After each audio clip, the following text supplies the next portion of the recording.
তো শ্রাবণের প্রথম সোমবারে সবাইকে শুভেচ্ছা।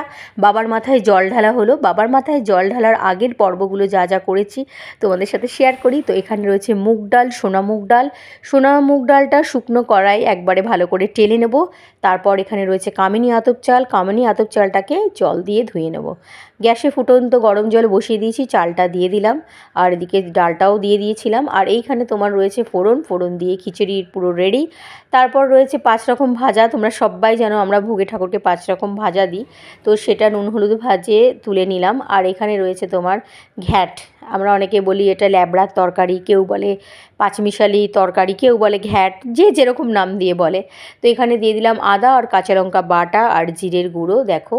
আর এদিকে ভোগও একদম রেডি রয়েছে, পটল ভাজা, বেগুন ভাজা, কুমড়ো ভাজা, আরও তোমার রয়েছে ওখানে ভেন্ডি ভাজা। তো 5 রকম ভাজা। এখানে রয়েছে ওই ঘ্যাটটা।